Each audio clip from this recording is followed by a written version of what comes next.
കുടുംബജീവിതം നയിക്കുമ്പോൾ എങ്ങനെയാണ് ദാമ്പത്യ കുടുംബ ജീവിതത്തെ നോക്കിക്കാണേണ്ടത്? അതിൽ താളപ്പിഴകൾ സംഭവിച്ചാൽ എന്താണ് യഥാർത്ഥത്തിൽ ഉണ്ടാവുക എന്നും പ്രാമാണിക വെളിച്ചത്തിലെ കൃത്യമായ ബോധ്യത്തോടെ ബോധപൂർവമായി ജീവിക്കുമ്പോഴുണ്ടാകുന്ന സന്തോഷത്തെ സംബന്ധിച്ചും വളരെ പരിമിതമായ സമയത്തിൽ നിന്നുകൊണ്ട് പ്രാധാന്യമായി തോന്നുന്ന ചില പ്രസക്തമായ കാര്യങ്ങൾ നിങ്ങളുടെ ശ്രദ്ധയിൽ കൊണ്ടുവരികയാണ്. മനുഷ്യനെന്ന സൃഷ്ടി പടച്ചതമ്പുരാൻ്റെ അത്ഭുതകരമായ സൃഷ്ടികളിൽ ഒന്നാണ്. ഫളല്ലാഹും അലാ കസീറൻ മിമ്മൻ ഖലഖ്നാ തഫ്ളീല. 17-ാം അധ്യായം 70-71 വചനങ്ങളിൽ വലഖദ് കറംനാ ബനി ആദം സന്തതികളെ നാം ആദരിച്ചിരിക്കുന്നു എന്ന് പറയുന്നിടത്ത് ബുദ്ധി കൊടുത്ത് മറ്റുള്ള സൃഷ്ടികളിൽ നിന്ന് വിഭിന്നമായി അള്ളാഹ് ആദരിച്ച ഒരു സൃഷ്ടി എന്ന നിലയിലാണ് മനുഷ്യനെ അള്ളാഹു പരിചയപ്പെടുത്തുന്നത്. അതുകൊണ്ട് തന്നെ ഈ ആദരിക്കപ്പെട്ട സൃഷ്ടിയിൽ അഹ്സനു തഖ്വീമായി സൃഷ്ടിക്കപ്പെട്ടിട്ടുള്ള, ഘടനയോടുകൂടി സൃഷ്ടിക്കപ്പെട്ടിട്ടുള്ള,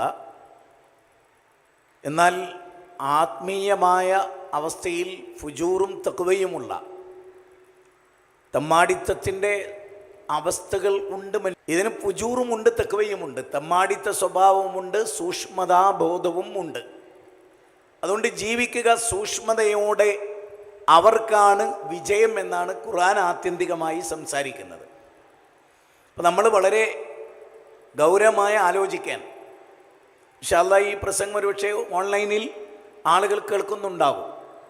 നാളെ ഇത് റെക്കോർഡ് ചെയ്ത് ചിലരെങ്കിലും ഇൻഷാ അല്ലാഹ് ഭാഗ്യമുള്ളവർ ഇത് കേൾക്കും.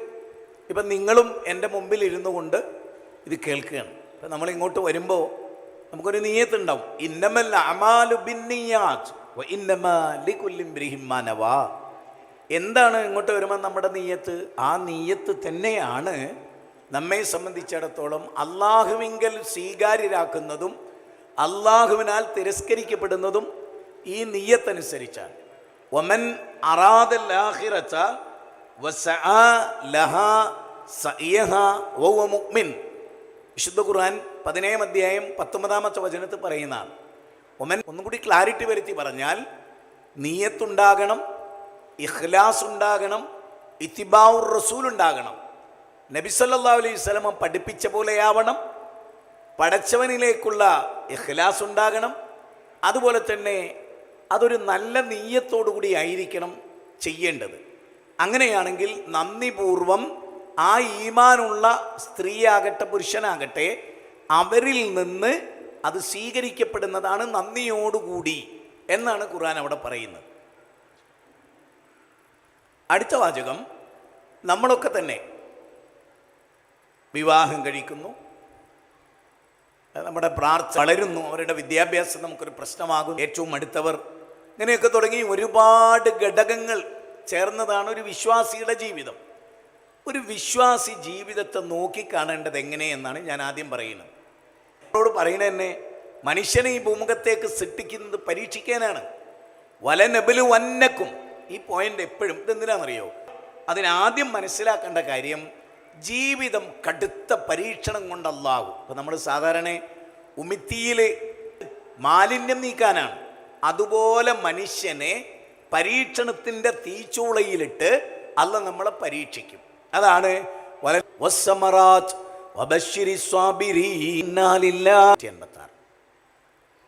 ഭയപ്പാട് കൊണ്ട് മുസ്ലിമായി അല്ലെങ്കിൽ എന്ന രാജ്യക്കാരനായി എന്നതിൻ്റെ പേരിൽ കേരളത്തിൽ പോലും തല്ലിക്കൊന്ന വാർത്ത ചൂടുമാറാത്ത ഘട്ടത്തിലാണ് നമ്മൾ ജീവിക്കുന്നത്. നമ്മൾ ഭയമിട്ട് തന്നുകൊണ്ട് നിങ്ങളെ പരീക്ഷിക്കുന്നതാണ്. അപ്പോൾ എന്താ വേണ്ടത്? അസ്വസ്ഥരാവുകയാണോ, ഭയചകിതരാവുകയാണോ, നിരാശരാവുകയാണോ, അവിടെ അല്ലാഹു പറഞ്ഞു വബശ്ശിരി സ്വാബിരീൻ, ക്ഷമിക്കുന്നവർക്ക് സന്തോഷ വാർത്ത.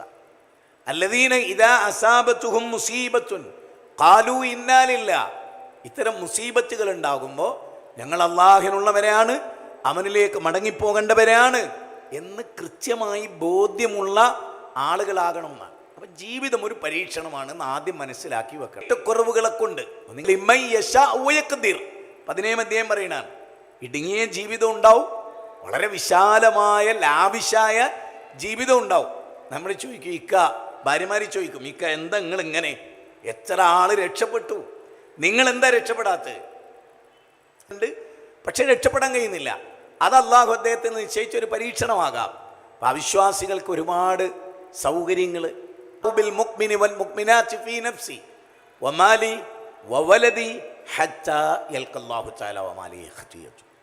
ഒരു വിശ്വാസിക്ക് പരീക്ഷണങ്ങൾ ആയിക്കൊണ്ടേയിരിക്കും, ശരീരത്തിലും സമ്പത്തിലും സന്താനങ്ങളിലും. എന്നാൽ അള്ളാഹു പറയണത് എന്താണ്, റസൂൽ പറയണത് എന്താണ്? പാപമുക്തരായിട്ട് ചെയ്ത പാപങ്ങളൊക്കെ അള്ളാഹു പുറത്തു കൊടുക്കും. അങ്ങനെ പാപമുക്തരായി പരിശുദ്ധരായി അവർ അള്ളാഹിനെ കണ്ടുമുട്ടുന്നതാണ്. അപ്പോൾ പരീക്ഷണത്തിൻ്റെ റിസൾട്ട് എന്താണ്? പരീക്ഷണത്തിൻ്റെ റിസൾട്ട് പരിഭാവനത്വത്തോടെ പടച്ച തമ്പുരാനെ കണ്ടുമുട്ടുന്നുള്ളതാണ്. ഇനി ഞാനൊന്ന് ചോദിച്ചോട്ടെ, ഇത് കൊതിക്കാത്ത ആരാള്? എല്ലാ പാപവും പൊറുക്കപ്പെട്ടവരായി പടച്ച തമ്പുരാനെ കണ്ടുമുട്ടാനാ ഈ പരീക്ഷണത്തിൻ്റെ ഒക്കെ ഒരു നേരത്തെ പറഞ്ഞത് സൂറത്ത് ബഖറയിലെ 155-56 വചനമാണ്. സൂറത്ത് റഅദ് 13 അധ്യായമാണ്. 22 മകനെ നഷ്ടപ്പെടും അംറ ഫസബ്റുൻ ജമീൽ വല്ലാഹുൽ മുസ്തആൻ അലാ മാ തസിഫൂൻ. 12 അധ്യായം സൂറത്ത് യൂസുഫ് 18 വചനമാണ്. ഒന്നിപ്പിണ്ടല്ല, എട്ടങ്ങേറ് എന്ന് പറഞ്ഞിട്ടല്ല, വളരെ 22 മുതൽ 26 വരെയുള്ളവർ, 22 മുതൽ 26 വരെയുള്ളവർ ഈ പരിഭാവനത്വമുള്ള സ്വർഗത്തിലേക്ക് നിങ്ങൾ വന്നോ? ആർക്ക് വേണ്ടി? അത് ആർക്ക് വേണ്ടി? വല്ലാഹു യദൂ ഇലാ ദാരിസിൽ, നോമ്പ് നോറ്റതിൻ്റെ പേരിൽ, സക്കാത്ത് കൊടുത്തതിൻ്റെ പേരിൽ എന്നൊന്നും പറയണില്ല. സലാമുൻ അലൈക്കും ബിമാ സബർതും, ക്ഷമ, ഇന്ന മിൻ അസ്വാജിക്കും വൗലാദിക്കും അദുവല്ലക്കും ഫഹ്ദറൂഹും. വിശുദ്ധ ഖുർആൻ പറയാം. വിശുദ്ധ ഖുർആൻ 64 അധ്യായത്തിൽ 14-15 വാചകത്തിൽ പറയുന്നത്, തീർച്ചയായും നിങ്ങളുടെ ഇണകളിൽ, നിങ്ങളുടെ മക്കളിൽ നിങ്ങൾക്ക് ശത്രുക്കളുണ്ട്, കരുതിയിരിക്കണം. ഭാര്യയെ കരുതണം, ഭർത്താവിനെ കരുതണം, മക്കളെ കരുതണം. അവിടെ നിങ്ങൾക്ക് ശത്രുക്കളുണ്ട്. എന്നിട്ട് അള്ളാഹ് എന്താ പറഞ്ഞത്? ശത്രുക്കളുള്ളതുകൊണ്ട് അവരെ ആട്ടി അകറ്റണം എന്നാണോ? അല്ല, മറിച്ച് വിട്ടുവീഴ്ച ചെയ്യണം, ക്ഷമിക്കണം, അങ്ങേയറ്റം പുറത്തു കൊടുക്കണം. പിന്നെ ഒരിക്കലും ആ പുറത്തു കൊടുത്ത കാര്യം പിന്നെ എടുത്തു പറയരുത്. 5 കൊല്ലം മുമ്പ് ഭർത്താവിന് സംഭവിച്ച ഒരു തെറ്റ് 5 കൊല്ലം കഴിഞ്ഞിട്ടും ഓർത്തെടുക്കുകയും പറയുകയും ചെയ്യൽ പൊറുക്കലിൻ്റെ പട്ടികയിൽ വരില്ല എന്ന് പറയുന്നത് വിശുദ്ധ ഖുർആനാണ്. അതുകൊണ്ട് അങ്ങേയറ്റത്തെ ക്ഷമ, അങ്ങേയറ്റത്തെ വിട്ടുവീഴ്ചയാണ് ജീവിതത്തിൻ്റെ നികല മേഖലകളിലെയും മാനദണ്ഡം. ആർക്കുള്ളതാണ് സ്വർഗം? അതൊരു ചോദ്യമാണ്. ആർക്കാണ് സ്വർഗം എന്നത് ഒരു വലിയ ചോദ്യമാണ്. ആ ചോദ്യത്തിൻ്റെ ഉത്തരം ഖുർആൻ പറയുന്നുണ്ട്. വസാരിയു, വന്നോളൂ, ധൃതി കാണിച്ചോളൂ. വസാരിയു ഇലാ മഅഫിറത്തിലേക്ക് നിങ്ങൾ വരൂ. ഉഇദ്ദത്തുലിൽ മുത്തഖീൻ, മുത്തഖികൾക്ക് വേണ്ടി തയ്യാർ ചെയ്യപ്പെട്ടതാണ് ആ സ്വർഗം. എന്നിട്ട് ആ സ്വർഗത്തിൻ്റെ വലിപ്പം പറഞ്ഞു, മുത്തഖികൾക്കാണ് എന്ന് പറഞ്ഞു. ഇനി ആ മുത്തഖികളുടെ ഗുണം അള്ളാഹ് എടുത്തു പറയാണ് ഖുർആനിൽ. അല്ലദീന, അവരൊരു കൂട്ടരാണ്, യുൻഫിഖൂന ഫിസ്സറാഇ വല്ലറാഇ വൽഖാളിമീനൽ ഗൈള വൽആഫീന അനിന്നാസ് വല്ലാഹു യുഹിബ്ബുൽ മുഹ്സിനീൻ. എന്താ ആ വാചകത്തിൽ ചില ഗുണങ്ങൾ പറയണം അല്ലാഹ്. അപ്പം നമ്മൾ ഈ ഇരിക്കുന്ന ആളുകൾ ഇത് റെക്കോർഡ് ചെയ്ത് കേൾക്കും, ഇപ്പോൾ ഓൺലൈനിൽ ഒരു പക്ഷേ ഇത് കേൾക്കുന്നുണ്ടാകുന്നതാണ് എൻ്റെ ഒരു ധാരണ. അങ്ങനെ കേട്ടുകൊണ്ടിരിക്കുന്നവരോടാണ് ഞാൻ പറയുന്നത്, ഇവിടെ എന്താ അള്ളാഹ് പറഞ്ഞത്? ഒന്ന്, അല്ലദീൻ, അവരൊരു കൂട്ടരാണ്, സമ്പത്തുള്ള സമയത്തും ചെലവഴിക്കും, ഇല്ലാത്തപ്പോഴും ചെലവഴിക്കും. 10 ലക്ഷം കയ്യിലുണ്ടായാലും ചെലവഴിക്കും, 10 ഉറുപ്പ്യ കയ്യിലുണ്ടായാലും ചെലവഴിക്കും. ചെലവഴിക്കുക എന്നത് അവരുടെ ഒരു പ്രത്യേക ക്വാളിറ്റിയാണ്. അത് പണമില്ല, ഇപ്പോൾ വലിയ പൈസ ഒന്നുമില്ല, ഉണ്ടല്ലോ, നീ ജീവിക്കുന്നുണ്ടല്ലോ, മക്കൾക്ക് ഉപജീവനം കൊടുക്കുന്നുണ്ടല്ലോ, നിന്റെ കാര്യങ്ങൾ നടക്കുന്നുണ്ടല്ലോ, പേരിനെങ്കിലും നിനക്കൊരു ആ ഒരു ഇല്ലാത്തപ്പോഴും അനുസരിച്ച് ചെലവഴിക്കും. രണ്ടാമത്തെ കാര്യം അള്ളാഹ് പറയുന്നത്, കോപം വരും, കോപം വരില്ല എന്ന് അള്ള പറഞ്ഞില്ല. ആ മദീനത്തെ പള്ളിയിലേക്ക് ഒരാൾ വരും, ആള് സ്വർഗത്തിലാണ്. ഇതാണ് പോയിന്റ്. നമ്മൾ ആലോചിക്കേണ്ടത് പ്രസംഗിക്കുന്ന എനിക്കും കേൾക്കുന്ന നിങ്ങൾക്കും ഈ സ്വഭാവം ഉണ്ടോ? ഏത് സ്വഭാവം? ഒരാൾ ഇങ്ങോട്ട് വരും, നബി പറയും ആള് സ്വർഗത്തിലാണ്. 3 തവണയായി 3 സന്ദർഭങ്ങളിലായി തിരുദൂതർ ഇക്കാര്യം പറഞ്ഞു. അപ്പോഴൊക്കെ കടന്നു വരുന്നത് ഒരു സ്വഹാബിയാണ്. 3 തവണയും താമസിക്കുകയാണ്. അദ്ദേഹത്തിൻ്റെ ക്വാളിറ്റി എന്താണ്? നബി 3 തവണ പറഞ്ഞല്ലോ സല്ലല്ലാഹു അലൈഹി വസല്ലം ഇയാൾ സ്വർഗത്ത് പോകുന്നത്. അപ്പോൾ ആ ഗുണം എന്താണെന്ന് അറിയാൻ വേണ്ടിയാണ്. അപ്പോൾ അദ്ദേഹത്തിൻ്റെ വീട്ടിൽ പോയി 3 ദിവസം അദ്ദേഹത്തിൻ്റെ ഖുർആനൊക്കെ ഒരേപോലെയാണ്. 3-ാമത്തെ ദിവസം തിരിച്ചു പോകുമ്പോൾ അബ്ദുല്ലാഹി ഇബ്നു അംർ ഇബ്നുൽ ആസ് ചോദിച്ചു, അല്ല എന്താണ് നിങ്ങളിങ്ങനെ മസ്ജിദ് നബവിയിലെ എന്താണ് അതിൻ്റെ അടിസ്ഥാന കാരണം? ഞാൻ എൻ്റെ വിരിയിലേക്ക് തലയായിച്ച് അള്ളാനെ ഓർത്ത് വലത് ഭാഗത്തേക്ക് ചരിഞ്ഞ് ഞാൻ കിടക്കുമ്പോൾ ലോകത്തൊരാളോടും എനിക്ക് കോപമില്ല, വിരോധമില്ല, അസൂയയില്ല. എന്ന് ഞാൻ ചോദിക്കുകയാണ്, ഈ കേൾക്കുന്ന നിങ്ങളും പറയുന്ന എനിക്കും ആരോടെങ്കിലും കോപമുണ്ടോ? തൗഹീദുണ്ടായാൽ, അസൂയയില്ലെങ്കിൽ തീർച്ചയായും സ്വർഗം. അപ്പോൾ അസൂയയില്ലാത്തൊരു മനസ്സുണ്ടാകണം, വിദ്വേഷമില്ലാത്ത ഒരു മനസ്സുണ്ടാകണം.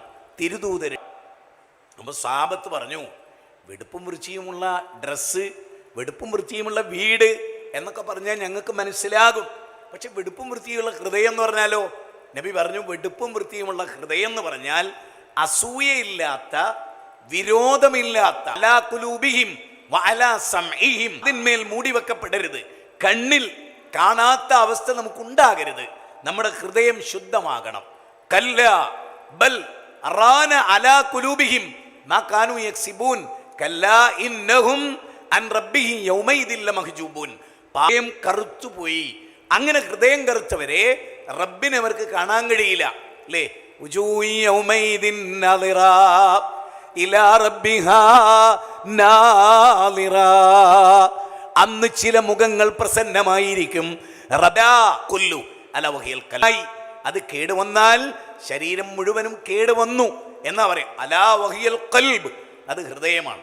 ഇനിയോ ഇന്നല്ലാഹ ലാ യൻദുറു ഇലാ അജ്സാമിക്കും വലാ ഇലാ സുവരിക്കും വലാകിൻ യൻദുറു ഇലാ ഖുലൂബിക്കും വഫീ റിവായത്തിൻ ഉഖ്റാ. അല്ലാഹു നിങ്ങൾ ശൈഖുൽ ഇസ്ലാം അല്ലാഹ് അത് പരിഗണിക്കില്ല. ഒരാൾക്ക് നല്ല വാഹനമുണ്ട്, അതല്ലാഹ് പരിഗണിക്കില്ല. ഒരാൾക്ക് നല്ല സൗന്ദര്യമുണ്ട്, അല്ലാഹ് പരിഗണിക്കില്ല. ഒരാൾക്ക് നല്ല ആരോഗ്യമുണ്ട്, അല്ലാഹ് പരിഗണിക്കില്ല. ഒരാൾക്ക് കുറെ കുട്ടികളുണ്ട്, അല്ലാഹ് പരിഗണിക്കില്ല. അള്ളാഹുവിൻ്റെ നോട്ടം അയാളുടെ ഹൃദയത്തിലേക്കാണ്. അപ്പോൾ ഇതിനെല്ലാറ്റിനേക്കാളും നമ്മൾ പലപ്പോഴും നല്ല വീട്, നല്ല ക്വാളിറ്റിയുള്ള മാർബിൾ ടൈൽ, നല്ല ഡ്രസ്സ്, അത് നന്നായിട്ട് അയൺ ചെയ്ത് സ്റ്റാർച്ച് സ്പ്രേ ചെയ്ത് അതിൽ സുഗന്ധം പൂശി നല്ല ഷൂ ധരിച്ച് നല്ല ഡ്രസ്സിട്ട് ഒക്കെ നമ്മൾ ജീവിക്കുന്നു. പക്ഷെ അള്ളാഹുവിൻ്റെ നോട്ടം നമ്മുടെ ഹൃദയത്തിലേക്കാണ് എന്നത് എത്ര ചിന്തനീയമായ വാക്കാണ്. ശൈഖുൽ ഇസ്ലാം ഇബ്നു തൈമിയ്യ പറയുന്നു, അതുകൊണ്ട് തന്നെ നിങ്ങൾ നന്നാക്കേണ്ടത് നിങ്ങളുടെ ഹൃദയമാണ്, നിങ്ങളുടെ മനസ്സാണ്. ഈ മനസ്സ് നന്നാകുമ്പോൾ ജീവിതവും നന്നാകും. ഹൃദയശുദ്ധി ഉണ്ടാകുമ്പോൾ ജീവിതവും നന്നാവും. എൻ്റെയും നിങ്ങളുടെയും ഹൃദയം ശുദ്ധിയാകുമ്പോൾ നമ്മൾ നന്നാകും. ഇനി നമുക്ക് ചില കാര്യങ്ങൾ വളരെ വേഗത്തിൽ പറഞ്ഞു പോകേണ്ടതായിട്ടുണ്ട്. ഒന്ന്, നമ്മളൊക്കെ കല്യാണം കഴിച്ചു. എനിക്കൊക്കെ കല്യാണം കഴിഞ്ഞു, കുട്ടികളായി, പേരമക്കളായി. ഇവിടെ ഇരിക്കുന്ന പല ആളുകൾ അങ്ങനെ ഇരിക്കും, മക്കളാവും പേരമക്കളാവും. പിന്നെ നമ്മളൊക്കെ ജീവിക്കുന്ന കുറേ കാലം കഴിഞ്ഞല്ലോ, സാരല്ലേ, ഇനി ഇങ്ങനെയൊക്കെ പോവാം. ഒരു തൃപ്തിയില്ല, ജീവിതത്തിനൊരു തൃപ്തിയില്ല. ഭാര്യ ചെയ്യുന്നത് പലതും നമുക്കിഷ്ടമില്ല, ഭർത്താവ് ചെയ്യുന്നത് പലതും നമുക്കിഷ്ടമില്ല. കാരണം ആവശ്യമില്ലാത്ത കാര്യങ്ങൾ തമ്മിൽ പറയുകയും ചോദിക്കുകയും ഒക്കെ ചെയ്യുമ്പോൾ നമുക്കൊരു വ്യസനമാണ്. ഉദാഹരണം, ഭർത്താവിനോട് ചോദിക്കുക, നിങ്ങൾ എവിടെയുള്ളതെന്ന് ചോദിക്കുക, നല്ല കാര്യമാണ്, അന്വേഷിക്കണം. നിങ്ങളിപ്പോൾ എവിടെ നിൽക്കണത്? അടുത്ത ചോദ്യമാണേ, ഭാര്യൻ്റെ ചോദ്യമാണ്. നിങ്ങളിപ്പോൾ എവിടെ നിൽക്കണത്? ഏത് പിന്നെ കടയുടെ മുമ്പിലാണ്? ബാംഗ്ലൂരാണ്, പുത്തൂരാണ്, കോഴിക്കോടാണ് എന്നല്ലാണ് ചോദിക്കും. എവിടെ? അടുത്ത ചോദ്യം, അവിടെ ആരൊക്കെയാണ് ഉള്ളത്? നിങ്ങൾ ബസ്സിലാ? അതെ. ഏത് സീറ്റിലാ? ഫ്രണ്ടിലാ? മുന്നിൽ? എന്താണ്? അങ്ങനെ ചോദിച്ചിട്ട് ഭർത്താവിനെ കൊണ്ട് കത്തിയെടുത്തിട്ട് ഒറ്റ കുത്തോളം നെഞ്ചത്തേക്കട് കുത്തിയാലോ എന്ന് തോന്നുന്ന വിധത്തിൽ ഒരു 150 ചോദ്യം കണ്ട് ചോദിക്കും. എന്നിട്ട് ഞെളിഞ്ഞ് കുത്തിന്നിട്ട് ഞാൻ നല്ല ഭാര്യ കേട്ടോ, അങ്ങനെ പിടിച്ചു. സ്വസ്ഥ കൊടുക്കില്ല ജീവിതത്തിൽ സ്വസ്ഥത കൊടുക്കില്ല. തിരിച്ചു അങ്ങനെ തന്നെ. ശരിക്കും ഇന്നിപ്പോ ഇവിടെ ആരോ വന്നതായിട്ടൊക്കെ തോന്നുന്നുണ്ടല്ലോ. വെറുതെ അടിച്ചു വിടുകയാണ്. ഭാര്യനോട് പറയാണ്, നീ എൻഗേജ്ഡ് ആയിരുന്നല്ലോ, ഞാൻ വിളിച്ചിട്ട് കിട്ടിയില്ലല്ലോ. ആ സാധു ചിലപ്പോൾ ഈ ഭർത്താവിൻ്റെ ഡ്രസ്സ് അലക്കിയിരിക്കും, ഫോൺ ഇവിടെ റൂമിലായിരിക്കും, ഡ്രസ്സ് അപ്പുറത്ത് അലക്കുന്നത്. അപ്പം അതിൻ്റെ പേരിൽ ചോദിക്കണം, ഇന്ന് ഇവിടെ ആരോ വന്നിട്ടുണ്ടല്ലോ. ആ സാധു അങ്ങനെ ഒന്നിനെ കുറിച്ച് ചിന്തിച്ചിട്ടുണ്ടല്ല. അപ്പം അവൾക്ക് തോന്നുകയാണ് എന്ത്, ഈ മനുഷ്യൻ്റെ കൂടെ ജീവിച്ചിട്ട് കാര്യമല്ല. ഇങ്ങനെയാണ് നമ്മുടെയൊക്കെ ജീവിതം തകർന്നു പോകുന്നത്.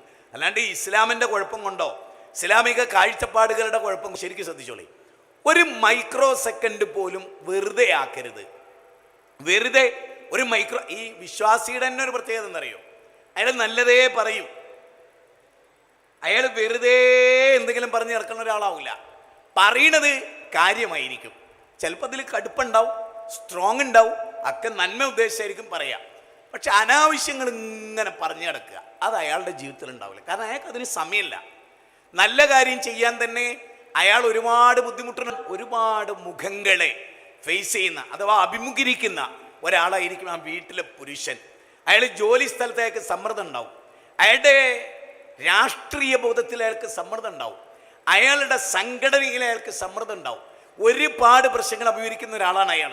വീട്ടിൽ മാത്രം ഇരിക്കുന്ന ഒരാളല്ല. ഭാര്യ എപ്പോഴും അയാളെ പറ്റി ചിന്തിക്കും. എന്താ മനസ്സിലാക്കേണ്ടത്, എൻ്റെ ഇക്കാക്ക, എൻ്റെ ഭർത്താവ് എന്നെപ്പോലെ വീട്ടിലിരിക്കുന്ന ഒരാളല്ല. സർക്കാരിൻ്റെ ഒരു ഓഫീസിൽ പോകുന്ന ആളാണ്. അവിടെ വൈകുന്നേരം വരെ, രാവിലെ 10 മണി മുതൽ വൈകുന്നേരം വരെ അവിടെ ഒരുപാട് പ്രശ്നങ്ങളുണ്ടാവും. ഞാനതൊന്നും അറിയണില്ല. ഇക്കാക്കൊക്കെ എന്തെങ്കിലും ഫീലിംഗ് ഉണ്ടാവും. അതുകൊണ്ടാണ് ഫോൺ എടുക്കാത്തതെന്ന് മനസ്സിലാക്കാൻ നേരത്തെ പറഞ്ഞ പോലെ കഴിയുന്നില്ല. ഭാര്യ അവിടെ അലക്കുകയായിരുന്നു, അതുകൊണ്ട് കഴിഞ്ഞില്ല. ഒന്നാമത്തെ റിങ് ചെയ്യുമ്പോൾ തന്നെ എടുത്തിട്ടില്ലെങ്കിൽ ഭർത്താവിന് സംശയം. ഈ ജീവിതം സ്വസ്ഥതയല്ല. ഇതിന് സമാധാനം നല്ല പറയാ, ഇതിന് ഇസ്ലാം നല്ല പറയാ. ഇത് ശരിക്കും ഇൻട്ടോ മക്കളെ ഉപ്പ മനസ്സിലാക്കുന്നില്ല. ഞാൻ ഈ പറയുന്ന ഏരിയ പ്രത്യേകം നിങ്ങൾ ശ്രദ്ധിക്കുക. മനസ്സിലാക്കുക എന്നുള്ളത് വലിയൊരു കാര്യമാണ്.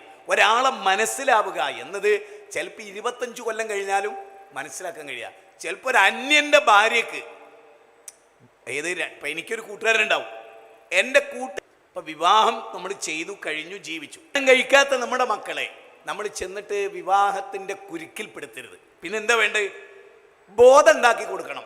കല്യാണം എന്തിനാണെന്ന് നമ്മുടെ മക്കൾ അറിയണം. നമ്മുടെ മക്കൾ ഭർത്താവിനെ തിരഞ്ഞെടുക്കണം. അതുകൊണ്ടാണല്ലോ നിങ്ങൾ നോക്കൂ, നമ്മൾ ആരും അത് ശ്രദ്ധിക്കാത്തതുകൊണ്ടാണല്ലോ നമുക്ക് സംഭവിക്കുന്ന ഒരു തെറ്റ്.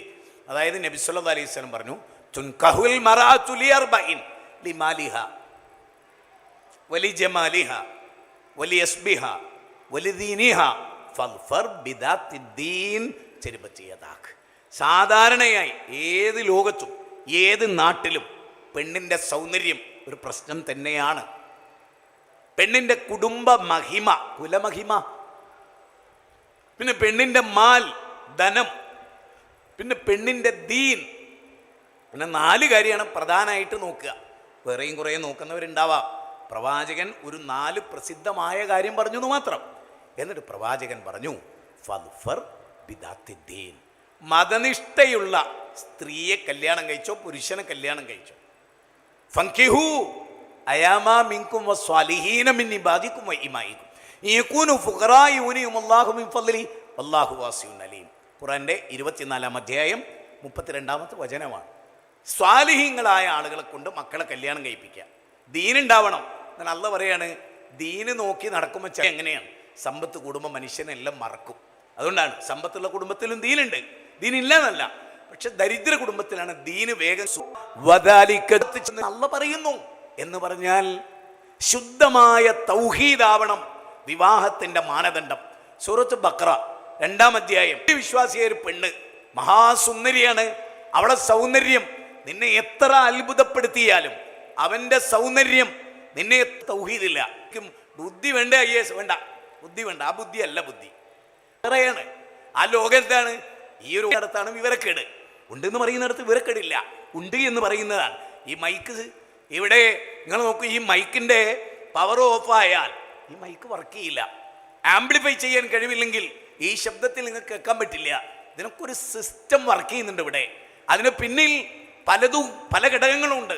അല്ലാതെ ഞാൻ ഇങ്ങോട്ട് വരുമ്പം തന്നെ ഒരു ഓഡിറ്റോറിയം ഉണ്ടായി, നിങ്ങൾ കുറേ ആളുകളെ നൂലുമ കെട്ടി ഇറക്കി, ഈ PC സ്റ്റാൻഡ് ഇങ്ങോട്ട് പറന്നു വന്നു, ഈ മൈക്ക് ഇങ്ങോട്ട് വന്നു എന്നൊക്കെ ഞാൻ പറഞ്ഞാൽ, ഇതിൻ്റെ പിന്നിലൊന്നും ആരുമില്ല എന്ന് പറഞ്ഞാൽ നിങ്ങൾ പറയും പാവം നല്ല മനുഷ്യനായിരുന്നു, ഇപ്പം ബുദ്ധിയില്ല, ഭ്രാന്തനായി പോയി. സിമ്പിൾ. ഈ പ്രപഞ്ചത്തിനൊരു നാഥനുണ്ട് എന്ന് അംഗീകരിക്കുകയും അവനെ മാത്രമേ ആരാധിക്കൂ എന്ന് തീരുമാനിക്കുന്ന ഒരു പെണ്ണിനെ ജീവിത പങ്കാളിയാക്കണം. അങ്ങനെ ആക്കിയിട്ടുണ്ടോ? ആക്കിയിട്ടുണ്ടോ? ഇല്ല എന്നതാണ്. ഞാനിപ്പോൾ കഴിഞ്ഞ ദിവസം എൻ്റെ അടുത്തൊരു പയ്യൻ വന്നു. സൗദി അറേബ്യയിൽ നിന്നാണ് അവൻ മുജാഹിദായത്. കാന്തപുരം AP അബൂബക്കർ മുസ്ലിയാരുടെ മരുമകൻ C5C കുടുംബത്തിൽ നിന്നാണ് കെട്ടിയത്. ആ പെണ്ണിനെ കെട്ടി. പിന്നെ ഇവൻ മുജാഹിദായി. ഇവനവിടെ വന്ന് നമ്മുടെ പ്രസംഗമൊക്കെ കേട്ട് മുജാഹിദായി. അപ്പം അവർ പറയുന്നത് എന്താണ്? നീ മുജാഹിദായത് കൊണ്ട് ഞങ്ങളുടെ മകളെ ത്വലാക്കിയിടണം. എന്താ കാരണം? നീ അള്ളാനെ മാത്രം ആരാധിക്കുന്നവരാണ്, ഞങ്ങൾ ഭൗതിക വിശ്വാസികളാണ്. മനസ്സിലായില്ലേ? അപ്പം യഥാർത്ഥത്തിൽ ഞാൻ എൻ്റെ സ്വഭാവം നിങ്ങൾക്ക് അറിയാലോ. ഞാൻ പറയുന്നത് വിസ്ഡം ഇസ്ലാമിക് ഓർഗനൈസേഷനിലാണ് ഞാൻ. എൻ്റെ വാദം എന്താണ്? ഒരു വിസ്തക്കാരൻ വിസ്തത്തിലെ പെണ്ണിനെ മാത്രം കെട്ടിയാൽ മതി. അപ്പം നിങ്ങൾ ചോദിക്കും KNMന്റെ കെട്ടിയാൽ ഹറാമ? അല്ല. പിന്നെന്താ പ്രശ്നം? KNMന്റെയും നമുക്കിടയിൽ ശിർക്കാരോപണം നിലക്കുമ്പോൾ ഭാര്യയും ഭർത്താവും തമ്മിൽ അത് പറഞ്ഞ് തെറ്റും, ജീവിതത്തിലൊരു സുഖം ഉണ്ടാവില്ല. അപ്പം അതുകൊണ്ടാണ് ആദർശം ഒന്നാകണം എന്ന് പറയുന്നത്. അല്ലാതെ ഇവിടുത്തെ KNM എന്നൊരു പെണ്ണിട്ടിയെ കുഴപ്പമുണ്ടെന്ന അർത്ഥത്തിലല്ല. ജമാഅത്തെ ഇസ്ലാം എന്നൊരു പെണ്ണിട്ട് ആദർശപരമായി തൗഹീദിന്റെ കാര്യത്തിലാണ് നമ്മൾ വ്യതിയാനം. വോട്ട് ചെയ്യൽ ശിർക്കാണ് എന്ന് വാദിക്കുന്ന ആളുകളായിരുന്നു ജമാഅത്തെ ഇസ്ലാമി. അപ്പൊ അതിൽ നിന്നൊരു പെണ്ണിനെ കെട്ടിക്കൊണ്ടുവന്നാൽ ഇക്കാക്ക് വോട്ട് ചെയ്യുമ്പോൾ നമ്മൾ പറയും മുശ്രിക്കാ പോണത് എന്ന്. അപ്പോൾ സൂറത്ത് ബക്കറ പ്രകാരം മുജാഹിദിനെ കെട്ടാൻ പാടില്ല ജമാഅത്തെ ഇസ്ലാമിക്ക്. അവരെ വാദം സത്യമാണെങ്കിൽ. കാരണം മുജാഹിദ് വോട്ട് ചെയ്യാന്ന് വിശ്വസിച്ചവനാണ്, ജമാഅത്തെ ഇസ്ലാമി വോട്ട് ചെയ്യരുതെന്ന് വിശ്വസിച്ചവരാണ്. 10-30 കൊല്ലം മുമ്പുള്ള കഥയാണ്. ഇപ്പം ജമാഅത്തുകാർ ഇത് കേട്ട ഒരു എന്നെ ഞെട്ടിപ്പോവും. ഞാൻ പറഞ്ഞു വരുന്നത് മനസ്സിലായോ? അതായത് ദാമ്പത്യ ജീവിതത്തിൻ്റെ ബേസ് ആശയമാണ്. ആശയമുള്ളവരെ കെട്ടുമ്പോൾ അല്ലെ പിന്നെ ഒരാശയം ആർക്കുണ്ടാകരുത്. ഒരാശയവും ആർക്കുണ്ടായിരുന്നു. ഇന്നലെ മരിച്ച ശ്രീനിവാസനെ പോലെ അയാളെ കെട്ടിയോക്കില്ല ആദർശം, അയാൾക്കില്ല ആദർശം. അതുകൊണ്ട് അയാൾക്ക് പ്രശ്നമില്ല. നേരെ മറിച്ച് പരലോകം ഉണ്ട് എന്ന് വിശ്വസിക്കുകയാണെങ്കിൽ ആദർശത്തിനാണ് ഒന്നാം സ്ഥാനം. തൗഹീദ്. അതുകൊണ്ടാണ് ഉമ്മു സുലൈം, നിങ്ങൾ തൗഹീദ് സ്വീകരിക്കാതെ ഞാൻ നിങ്ങളുടെ ഭാര്യ ആവില്ല. നമ്മുടെ പെൺകുട്ടികൾക്ക് അങ്ങനെ പറയാൻ കഴിയണം. അങ്ങനെ വരുമ്പോൾ ഒരു മുസ്ലിം പെൺകുട്ടി ക്രിസ്ത്യാനിനെ പ്രേമിക്കൂല, ഒരു മുസ്ലിം പെൺകുട്ടി ഒരു ഹിന്ദു ചെക്കനെ പ്രേമിക്കൂല, തിരിച്ചുണ്ടാവില്ല. എന്താ കാരണം? തൗഹീദാണ് പ്രേമത്തിന്റെ മാനദണ്ഡം. ഇത് മവദ്ദ എന്ന പ്രോഗ്രാമാണ്.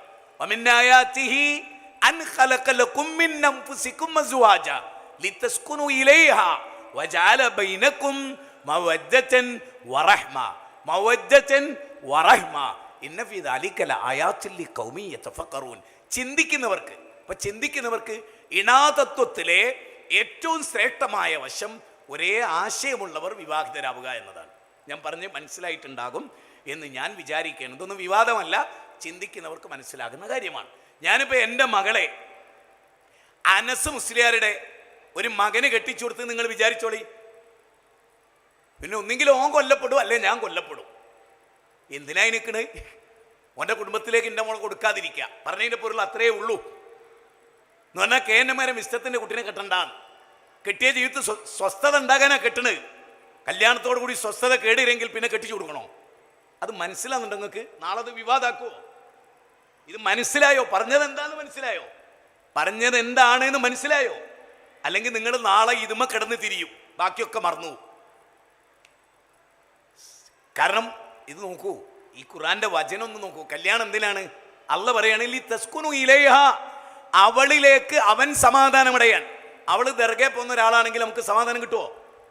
നമ്മളോട് സമ്മതം ചോദിച്ച് ഭാര്യ ദർഗയിലേക്ക് പോവുകയാണെങ്കിൽ ആ ദാമ്പത്യത്തിൽ ഭർത്താവിന് സമാധാനം ഉണ്ടാവുമോ? ഉണ്ടാവോ? ഇല്ല. അപ്പോൾ ഈ പോയിന്റ് മനസ്സിലായിട്ടുണ്ടെങ്കിൽ നിങ്ങൾ എനിക്ക് വേണ്ടി ദുആ ചെയ്യാം. കാരണം ക്ലാരിറ്റി വരണം എല്ലാറ്റിനും. അല്ലാണ്ട് വന്ന് പ്രസംഗിച്ച് മാഷാ അല്ലാ ബാറക്കല്ലാ ഒരു പ്രശ്നമില്ല കേട്ടോ, ഞങ്ങൾക്ക് എല്ലാവർക്കും ഉഷാറാ, എനിക്ക് കേൾക്കണം എന്നില്ലാന്നേ ഞാൻ പറഞ്ഞതിൻ്റെ അർത്ഥമുള്ളൂ. നിങ്ങളൊക്കെ എന്നെ വെറുത്തിറങ്ങിയാൽ എനിക്ക് ഭയങ്കര സന്തോഷമാണ്. കാരണം നിങ്ങളെ വെറുപ്പിലാണ് എൻ്റെ റബ്ബിൻ്റെ ഇഷ്ടം കുടികൊള്ളുന്നത് എന്ന് വിശ്വസിക്കുന്ന ഒരാളാണ് ഞാൻ. പക്ഷെ പറയുന്നത് ദീനാവണം, ആർക്കും ഇഷ്ടപ്പെടണ്ട. ഇനി എല്ലാവരും ഇഷ്ടപ്പെട്ട് അതിനും എനിക്ക് വിരോധമൊന്നുമില്ല. പക്ഷെ ഞാൻ പറയുന്നത് എൻ്റെ റബ്ബിന് ഇഷ്ടപ്പെടണം. ആ റബ്ബിൻ്റെ പ്രവാചകനാണ് പഠിപ്പിക്കുന്നത്.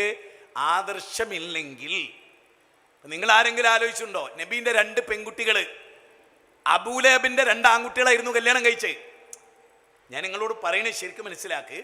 നബി സല്ലല്ലാഹു അലൈഹി വസല്ലമയുടെ 2 പെൺകുട്ടികളെ കല്യാണം കഴിച്ചിരുന്നത് ആരാണ്? അബൂലഹബിൻ്റെ 2 മക്കളാണ്. നബി ഇസ്ലാം തൗഹീദ് പറഞ്ഞപ്പോൾ വാപ്പന്ത് പറഞ്ഞു, നമ്മൾ ഷിർക്കിലാണ്, ഒരു തൗഹീദിലാണ്. രണ്ടാളെയും മടക്കിയേക്ക് തൊലാക്കില്ലേ. തൊലാക്കില്ലേ? നബിയുടെ പൊന്നോമന 2 മക്കളെയാണ്. അബൂലഹബിന്റെ മക്കൾ തൊലാക്കില്ലേ. വിഷയം എന്താണ്? ആദർശപരമാണ്, ആദർശപരമാണ്. ഇതൊന്നും നിങ്ങളോട് ആരും പറയില്ല കേട്ടോ. അബൂലഹബിനെ പറ്റി നിങ്ങൾ കേൾക്കും, പക്ഷെ ഇത് കേട്ടാലേ ദാമ്പത്യം വിജയിക്കും. അപ്പൊ എപ്പോഴും ഓർക്കേണ്ടത്, നിങ്ങൾക്ക് നിങ്ങളെ മോക്കൊരു നല്ല വരനെ കിട്ടിയില്ല, തൗഹീദുള്ളവനെ കിട്ടിയില്ല. തൗഹീദ് മാത്രമല്ല, ഒരു നൂലുമ്മലാണല്ലോ യാ ഇബാദല്ല. ഞാനത് കൃത്യത വരുത്തുകയാണ്. യാ ഇബാദല്ല ഒരു നൂലുമക്കളിയാണ്. യാ ഇബാദല്ലയിൽ ശിർക്കുണ്ടോ അല്ലേന്ന് മനസ്സിലാകാത്ത ഒരാണിനെ കൊണ്ട് മനസ്സിലായ ഒരു പെണ്ണിനെ കെട്ടിക്കരുത്. ഇനി എങ്ങനെ ക്ലാരിറ്റി വരുത്തേണ്ടതെന്ന് എനിക്കറിയില്ല. ഇനി ഒരു കാര്യം കൂടെ ഞാൻ പറയാം. ഇതിങ്ങനെ പറഞ്ഞ് മനസ്സിലാക്കി തന്നിട്ട് നിങ്ങൾ കല്യാണം കഴിച്ചു നോക്ക്. ഉദാഹരണം, കല്യാണം കഴിഞ്ഞു, വ്യാഴാഴ്ച ആയിരുന്നു കല്യാണം എന്ന് വിചാരിച്ചോ, അല്ലെ ബുധനാഴ്ച ആയിരുന്നു കല്യാണം എന്ന് വിചാരിച്ചോ. വെള്ളിയാഴ്ച പള്ളിയിലേക്ക് വിളിച്ചാൽ വേഗം ഒരുങ്ങി പുറപ്പെട്ട്, വേണ്ട വെള്ളിയാഴ്ച സുബൈക്ക് എഴുന്നേറ്റ് ഉടനെ ഭാര്യ ചോദിക്കുകയാണ്, കാക്ക നിങ്ങൾ എന്നെ പള്ളിയിൽ കൊണ്ടുപോകില്ലേ? എന്ത് സന്തോഷമായിരിക്കും അത്. ഇനി കല്യാണത്തിൻ്റെ അന്ന് രാത്രി ഫസ്റ്റ് നൈറ്റാ. ശരിക്കും മനസ്സിലായിക്കോളെ. ഈ ഫസ്റ്റ് നൈറ്റിൽ ഇങ്ങനെ ഇരിക്കുമ്പോൾ പറയാണ്, എനിക്ക് നിങ്ങളെ ഇഷ്ടമാണ്, നമ്മൾ കല്യാണം കഴിച്ചു വായതരായി, പക്ഷെ ഇന്നൊരിക്കലും പള്ളിയിലേക്ക് നിങ്ങൾ വിളിക്കരുത് കേട്ടോ എന്നാ പറയണമെങ്കിൽ സന്തോഷം കൂടുക ചെയ്യുക, സന്തോഷം കുറയുക ചെയ്യുക? പറ, കുറയോ കൂടുവോ? കുറയോ? നാ ഒന്ന് ഉറക്കെ പറയേ, കുറയുന്നു പറ, കുറയോ? അപ്പോൾ 1-ാം തീയതി തന്നെ സന്തോഷം കുറയ്ക്കുന്ന പരിപാടിൻ്റെ പേരാണോ കല്യാണം? എങ്കിൽ ആരെ കെട്ടണം? ഒരേ ആശയമുള്ള. ഞാൻ 45 മിനിറ്റ് സംസാരിച്ചിട്ടാണ് പെണ്ണെട്ടി. മുജാഹിദ് ബാലുശ്ശേരി ഒരു പെണ്ണിനെ എങ്ങനെ ഇരുത്തി, അതായത് എൻ്റെ ഭാര്യനാ, അവിടെ എങ്ങനെ ഇരുത്തി, 2000 ഏപ്രിൽ 4-ാം തീയതി അവളെങ്ങനെ റൂമ് പോയിട്ട് കണ്ടതൊന്നുമല്ല, കൊലായിൽ വീട്ടിൻ്റെ സിറ്റ് ഔട്ടിൽ അവളെ കൊണ്ടുവന്നിരുത്തി. അപ്പുറത്ത് ഞാനിരുന്നു, അതിൻ്റെ അപ്പുറത്തോളം ഉമ്മയിരുന്നു, അതിൻ്റെ അപ്പുറത്തോളം വല്യമ്മയിരുന്നു. ഇരുത്താൻ പറ്റിയോലൊക്കെ ഇരുത്തി. ഞാൻ അവളെ ഇരുന്ന് കണ്ടു. 45 മിനിറ്റ് പറഞ്ഞു. 6 മാക്സിമം പ്രസവിക്കണമെന്ന് വരെ അന്ന് ഞാൻ പറഞ്ഞു. പെണ്ണ് കാണുകയാണ്. അപ്പോഴാ പറഞ്ഞ 6 പ്രസവിക്കണം. പിന്നെ എന്നെ കയ്യോ കാലോ ആരെയും തല്ലി ഒടിച്ചിട്ടായിരിക്കും ചിലപ്പോൾ കൊണ്ടുവരിക. അതൊക്കെ സഹിക്കാൻ പറ്റണം. എൻ്റെ വീട്ടിൽ 7 മക്കളുണ്ട്. വീട്ടിൽ കുറച്ച് പണിയും ബുദ്ധിമുട്ടൊക്കെ ഉണ്ട്. ഇതെല്ലാം സഹിക്കാൻ പറ്റുമെങ്കിൽ, അതുപോലെ പള്ളി ദീന്, കാരണം അവളെ കുടുംബത്തിൽ മിക്ക വീട്ടിലും 2 ആണായാലും പെണ്ണായാലും 2. കാരണം ആ കുടുംബം പണ്ട് കമ്മ്യൂണിസ്റ്റ് പ്രസ്ഥാനത്തിലായിരുന്നു. അവളെ ഉപ്പ നക്സലൈറ്റുകാരനായിരുന്നു. പിന്നെ ഇസ്ലാമിലേക്ക് വന്ന മനുഷ്യനാണ്. സ്വാഭാവികമായും ആ ആദർശത്തെ പൊളിച്ചെയ്തൽ എൻ്റെ കല്യാണത്തിലൂടെ എൻ്റെ ലക്ഷ്യമായിരുന്നു. അതുകൊണ്ട് 45 മിനിറ്റ് ഇരുത്തി പറഞ്ഞിട്ട് ഇറങ്ങുമ്പോൾ ഞാൻ പറഞ്ഞു, നീ എന്നെ കെട്ടണമെന്ന് എനിക്ക് നിർബന്ധമില്ല. നീയല്ലാത്ത പെണ്ണിനെ എനിക്കും, ഞാനല്ലാത്ത പുരുഷനും നിനക്കും കിട്ടും. ആലോചിക്കാം 2 ആഴ്ച. അത് കഴിഞ്ഞിട്ട് നീ എന്നെ വിളിച്ചോ, പറ്റും, ഒന്നെങ്കിൽ പറ്റില്ല. പക്ഷെ 2 മണിക്കൂറിനുള്ളിൽ തന്നെ അവൾ വിളിച്ചിട്ട് പറഞ്ഞു, എനിക്ക് ഇങ്ങളെ മതിയെന്ന്. ഒക്കെ മനസ്സിലായി, ഉള്ളും പുറവും ഒന്നാണ്. അതുകൊണ്ട് മാഷാ അല്ലാഹ് ഇന്ന് വരെ തെറ്റിപ്പിരിയേണ്ടി വന്നിട്ടില്ല. ഒരുപാട് കുട്ടികളുണ്ടായി, 6 അല്ല 8. 2 മരിച്ചു പോവുകയും ചെയ്ത്, 10. ഒക്കെ പറയാ, കല്യാണത്തിന് മുമ്പ് തന്നെ പറയാ. അല്ലാണ്ട് കല്യാണം കഴിഞ്ഞ് 2 മാസം കൊണ്ട് ഡൈവേഴ്സ് ആണ് ഇപ്പം ചെയ്യുന്നത്. ഇതിനെ അത് പറയും, പഠിപ്പിക്കുന്നു പറയും, എൻ്റെ മോളെ പഠിപ്പിക്കണം എന്ന് പറയും, അത് പഠിപ്പിക്കുന്നു പറയും. പക്ഷെ വീട്ടിലെത്തിക്കഴിഞ്ഞാൽ മട്ട മാറി, പിന്നെ പഠിപ്പിക്കുന്നില്ല. അതിൻ്റെ പേരിൽ തെറ്റി. സത്യമല്ലേ? സത്യമല്ലേ? അങ്ങനെ വരുന്നില്ലേ? എന്തിനാ നുണ പറയുന്നത്? പഠിപ്പിക്കും, നാം വാക്ക് പാലിക്കണം. പഠിപ്പിക്കില്ല എന്നാൽ അത് അവർ വില്ലിങ് ആവണം, ഇല്ലെങ്കിൽ വേണ്ടാന്നേ, വേറുണ്ട്. കാരണം അതിലൊന്നും ഒരു കടുംപിടുത്തം പിടിക്കേണ്ട കാര്യമല്ല. നേരെ മറിച്ച് പറയുന്നതൊക്കെ നല്ല നിലക്ക് പറഞ്ഞ് മനസ്സിലാക്കി കൊടുത്തിട്ട് വേണം. കാരണം നമ്മൾ തമ്മിൽ തല്ലുകൂടുന്നത് കണ്ടുകൊണ്ടല്ല നമ്മുടെ മക്കള് വളരേണ്ടത്. അത് മനസ്സിലായോ? പറഞ്ഞ് ഞാനും എൻ്റെ ഭാര്യയും എന്നും തല്ലുകൂടുക, അത് കണ്ടിട്ട് സംഘർഷം സഹിക്കവയ്യാതെ മക്കൾ എങ്ങോട്ടെങ്കിലും പോവുക. എന്നിട്ട് ഇത്തിരി സ്നേഹം വേറെ ഏതെങ്കിലും ഒരു ചെക്കൻ കൊടുത്താൽ അതിൻ്റെ പിന്നാലെ മോള് പോകുന്നുണ്ടെങ്കിൽ അവളെ കുറ്റപ്പെടുത്താൻ കഴിയില്ല. കാരണം ബാപ്പയമ്മയും കൊടുക്കേണ്ട സ്നേഹം അവൾക്ക് കിട്ടിയില്ല. ഇത് മനസ്സിലായോ? ഞാൻ പ്രസംഗം നിർത്തണോ? സഹിക്കാൻ പറ്റായിണ്ടോ? ഇല്ല. അപ്പോ ശരിക്ക് പഠിച്ച്, ഞാൻ ചോദിക്കുന്നത്, ഇപ്പം ഈ ബിൽഡിങ് ഒരുപാട് പഠിച്ചിട്ടല്ലേ ഈ ബിൽഡിംഗ് ഉണ്ടാക്കുക? ഇതിൻ്റെ ഫൗണ്ടേഷൻ നല്ല ഉറപ്പുണ്ടാവണ്ടേ? വേണ്ടേ? പറ. അപ്പോഴല്ലേ ഇത് ഒരുപാട് കാലം നിലക്കൂ. ഇതിൻ്റെ ഫൗണ്ടേഷൻ വളരെ ലോ ആണെങ്കിലോ, ലോക്കലാണെങ്കിലോ ഈ കെട്ടിടം ചിലപ്പോൾ നാളെ വീണു പോകും. അപ്പം കല്യാണത്തിൻ്റെ തുടക്കം തന്നെ എന്ത് വേണം? സ്ട്രോങ് ആകണം. എന്തുകൊണ്ടൊക്കെ സ്ട്രോങ് ആകണം? ആദർശം കൊണ്ട് സ്ട്രോങ് ആകണം. അപ്പം ആദർശം ഏറ്റവും മുന്നിൽ നിൽക്കണം. അപ്പം നിങ്ങൾ നോക്കേ, ഇബ്രാഹിം നബി അലൈഹി സ്വലാത്തു വസ്സലാം ഇസ്മായിലിന്റെ ഭാര്യയുടെ മരുമകളുടെ അടുത്തേക്ക് വരുന്നു. ഇസ്മായിൽ വീട്ടിലില്ല, മകനാണ്, ഒരു നബിയുടെ മകനാണ്, മറ്റൊരു നബിയാണ്, എല്ലാവർക്കും അറിയാം, മറ്റൊരു നബിയാണ്, ഒരു നബിയുടെ മകനാണ്. അപ്പം അവിടെ ചെന്നപ്പോൾ ഭർത്താവിനെ കുറിച്ച് ഒരുപാട് കംപ്ലൈൻറ്റ്, ഭാര്യ ഇങ്ങനെ കംപ്ലൈൻറ്റ് പറയാണ്. അങ്ങനെ ഉണ്ട് ചിലർ, ഒരാവശ്യമില്ലെങ്കിലും 4 കംപ്ലൈൻറ്റ് പറയും. 4 ഗുണം ജീവിതത്തിൽ ഒരിക്കലും പറയില്ല, 4 ദോഷമേ പറയൂ. 100 സാധനം എഴുതി തന്നു വാങ്ങാൻ, 99 വാങ്ങി, 1 വാങ്ങിയില്ല. ആദ്യം തന്നെ ഉള്ള കണ്ണുടക്കി എവിടെ അറിയോ? ആ കിട്ടാത്ത സാധനത്തിൻ്റെ മുള്ള എല്ലാം ഇങ്ങനെ മാന്തിയിട്ടൊരു ചോദിക്കുക, അതില്ലല്ലേ എന്ന് ഫസ്റ്റ് ചോദിക്കുക.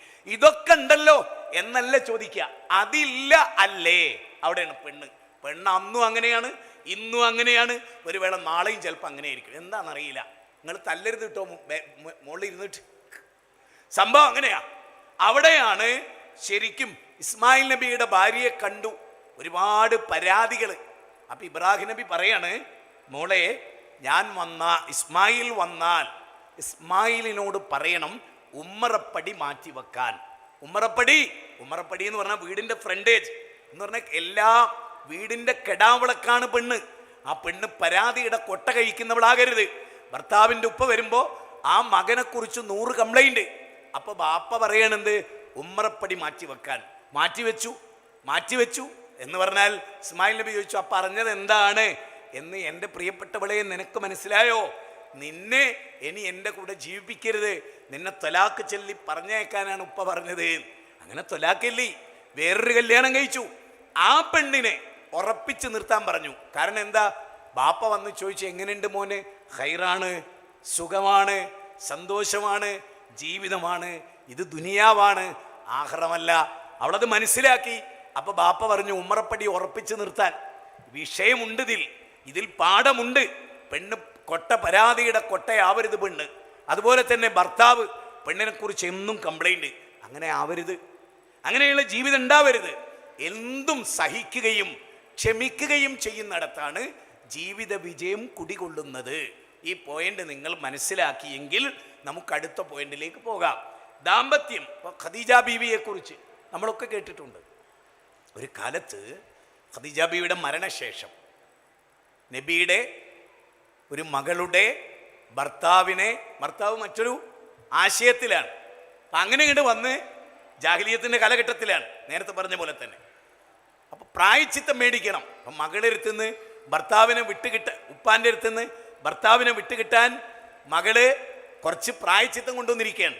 അപ്പം ആ കൊണ്ടുവന്ന കൂട്ടത്തിൽ സ്വർണ്ണം ഇങ്ങനെ കൊടുത്തപ്പോൾ അതിലേക്ക് നബി ഒന്ന് സൂക്ഷിച്ചു നോക്കുമ്പോൾ അത് ഖദീജ ബീവിയുടെ ചെയിനാണ്. നബി സല്ലല്ലാഹു അലൈഹി വസല്ലം കൊടുത്തതാണ്. അപ്പോൾ നബിക്ക് ഖദീജയുടെ ഓർമ്മകൾ വന്നു. നബിയുടെ തൊണ്ട ഇടറി, നബിയുടെ കണ്ണുകൾ ഇറണിഞ്ഞു. സ്നേഹമായിരുന്നു മാനദണ്ഡം.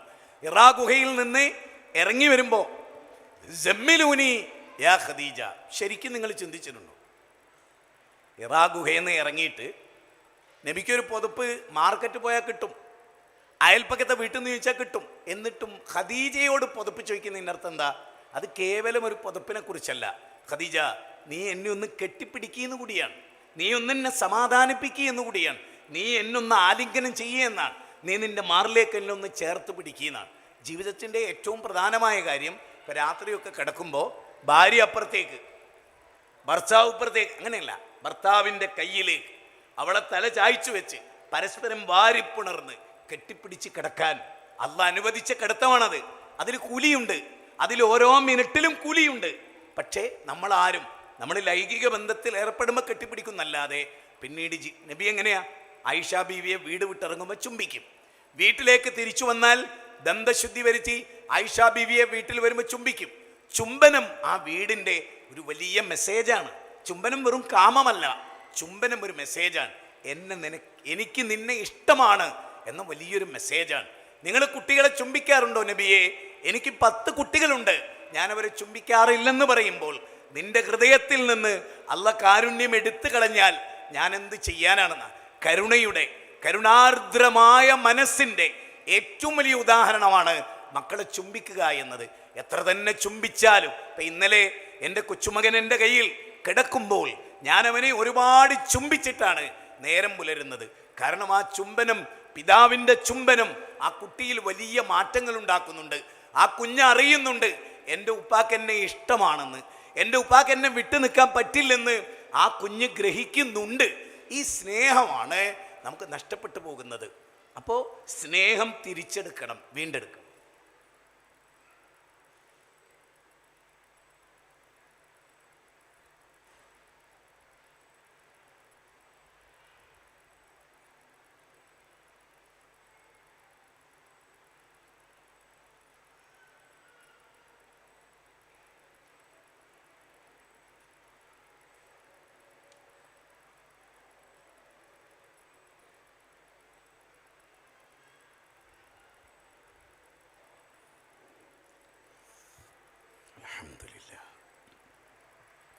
ഇപ്പം വീട്ടിൽ എല്ലാ ജോലിയും സ്ത്രീകൾ ചെയ്യും, അവരതിന് സന്നദ്ധരാണ്.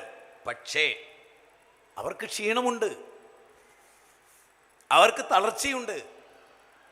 പലപ്പോഴും അവരെന്തനുഭവിച്ചാലും നമ്മളത് മൈൻഡിക്കില്ല. അങ്ങനല്ല. നബി സല്ലല്ലാഹു അലൈഹി വസല്ലമയാണല്ലോ നമ്മുടെ മാതൃക. ലഖദ് കാന ലക്കും ഫീ റസൂലില്ലാഹി ഉസ്വത്തുൻ ഹസന ലിമൻ കാന യർജുല്ലാഹ വൽ യൗമൽ ആഖിറ വദക്കറല്ലാഹ കതീറ. 33:21. നബി സല്ലല്ലാഹു അലൈഹി വസല്ലം വിറക് ശേഖരിച്ച് ആയിഷാ ബീവിക്ക് കൊണ്ടുവന്ന് കൊടുക്കും. നബിയുടെ ഷർട്ടിൻ്റെ ബട്ടൺ അത് നബി തന്നെ തുന്നും. നബിയുടെ ചെരുപ്പ് കേടുവന്നാൽ നബി തന്നെ നന്നാക്കും. നബി മാവ് കുഴച്ചു കൊടുക്കും, ആയിഷാ ബീവിക്ക് മാവ് കുഴച്ചു കൊടുക്കും, വെള്ളം കൊണ്ടുപോയി കൊടുക്കും, വീട്ടിൽ എല്ലാ കാര്യത്തിലും സഹായിക്കും. ഒരുപാട് തിരക്കുള്ള ആളായിരുന്നു നബി സല്ലല്ലാഹു അലൈഹി വസല്ലം. നമുക്കൊക്കെ അറിയാവുന്നതാണ്. ശരി, നമ്മളിവിടെ ഇരിക്കുന്ന കുറച്ച് ആളുകൾ ശരിക്കും ഒന്ന് ആലോചിച്ചു, നമ്മൾ നമ്മുടെ വീട്ടിൽ നമ്മൾ ഭാര്യയെ സഹായിക്കുന്നുണ്ട്. ഇപ്പം എൻ്റെ വീട് എത്ര ടോയ്ലറ്റ്, അത് ഞാനും കൂടെയാണ് കഴുകുന്നത്. എൻ്റെ റൂം ഞാനാണ് വൃത്തിയാക്കുന്നത്. എൻ്റെ ഡ്രസ്സ് മാത്രമല്ല, എൻ്റെ മക്കളുടെയും എൻ്റെ ഭാര്യയുടെയും ഒക്കെ ഡ്രസ്സ് ഞാനാണ് അയൺ ചെയ്യുന്നത്. എന്താ അത് ചെയ്താൽ? ഇടയ്ക്ക് ഞാനാണ് മുറ്റമടിച്ചു വാരുന്നത്. എന്താ മുറ്റടിച്ചു വാരിയാൽ? ഇടയ്ക്ക് ടോയ്ലറ്റ് കഴുകുന്നത് ഞാനാണ്. എന്താ നമുക്കത് ചെയ്താൽ? അങ്ങനെ ചിന്തിക്കൂ. അപ്പം പരസ്പരമുള്ള സഹായത്തിലൂടെ, പരസ്പരമുള്ള സഹകരണത്തിലൂടെ മക്കളെയും അതിൽ ജോയിൻ ചെയ്യിപ്പിക്കാം. മോനെ, ഇന്ന് നിൻ്റെ റൂം നീ തന്നെ വൃത്തിയാക്കണം. എന്നും ഉറങ്ങി എഴുന്നേറ്റാൽ പുതപ്പ് മടക്കി വെക്കണം, വിരിച്ചു വെക്കണം, എല്ലാം കൃത്യമാകണം. മാലിന്യങ്ങളൊക്കെ എടുത്തിട്ട് മാലിന്യം നിക്ഷേപിക്കുന്ന ബോക്സിൽ നിക്ഷേപിക്കണം. അങ്ങനെ മര്യാദ പഠിപ്പിക്കണം. നിന്റെ ടോയ്ലറ്റ് എപ്പോഴും ക്ലീനായിരിക്കണം. വാരി വലിച്ച് അവിടെ ഇവിടെ ഇടരുത്. ടോയ്ലറ്റിൽ വീണ മുടി അതെല്ലാം വാരി വൃത്തിയാക്കി അത് നിക്ഷേപിക്കേണ്ട സ്ഥലത്ത് നിക്ഷേപിക്കണം. അങ്ങനെ ആര് വന്നാലും ആ ടോയ്ലറ്റും ആ വീടും ആ മുറ്റവും എല്ലാം വൃത്തിയാവണം. മോനെ, അത്തഹൂറു ശത്രുൽ ഈമാൻ. മോളെ, അത്തഹൂറു ശത്രുൽ ഈമാൻ. ഈമാൻ വൃത്തി ഈമാനിൻ്റെ പാതിയാണ്. അത് നമ്മൾ പഠിപ്പിക്കണം. ഇനി നിങ്ങളൊന്ന് ആലോചിച്ച്, നമ്മുടെ വീട് ഇങ്ങനെയൊക്കെയാണോ? നമ്മുടെ വീട് ഇങ്ങനെയൊക്കെയാണോ?